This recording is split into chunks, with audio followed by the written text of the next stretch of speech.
দ্বিপাক্ষিক সিরিজ খেলতে জুনে অস্ট্রেলিয়ায় সফরে যাবে বাংলাদেশ। টাইগারদের সাম্প্রতিক পারফরম্যান্সও দুর্দান্ত। পাকিস্তানের বিপক্ষে সবশেষ টেস্ট সিরিজ জয় যার বড় উদাহরণ। এছাড়াও আয়ারল্যান্ড, নিউজিল্যান্ডের বিপক্ষেও সাদা বলের সিরিজ জিতেছেন টাইগাররা। দলের আত্মবিশ্বাসও আগের যে কোনো সময়ের চেয়ে বেশি।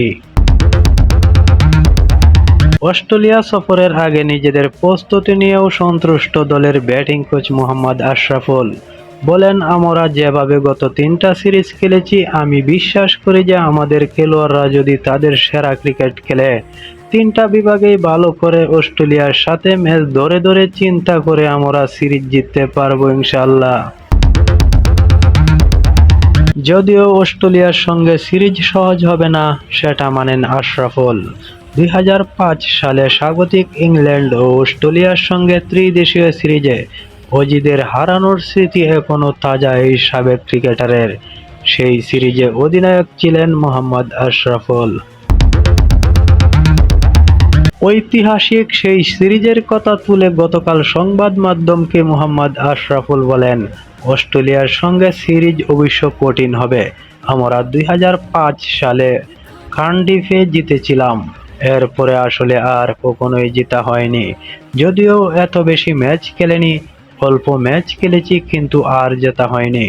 আমি যখন অধিনায়ক ছিলাম একবার কাছাকাছি গিয়েছিলাম। প্রথমবারের মতো 2008 সালে অস্ট্রেলিয়া সফরে গিয়েছিল বাংলাদেশ। 3 ম্যাচ ওয়ানডে সিরিজের শেষ ম্যাচে 198 রানের স্বাগতিকদের অল আউট করেছিল টাইগাররা। তবে শেষ পর্যন্ত ম্যাচটি জিততে পারেনি বাংলাদেশ। সেই আক্ষেপের কথা তুলে ধরে আশরাফুল বলেন, 2008 সালে আমরা অস্ট্রেলিয়ায় গিয়েছিলাম, তাদের 198 রানে অল আউট করেছিলাম।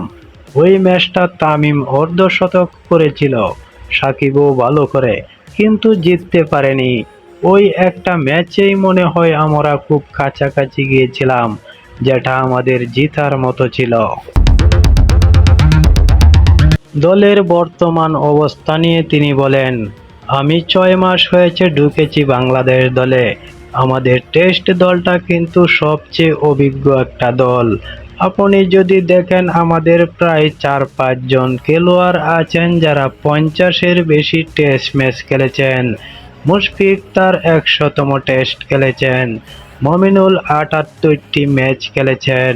তো এই ধরনের একটা দল যখন খেলে তখন আসলে কাজ করাটা সহজ, কারণ তারা জানে তাদের কি করতে হবে।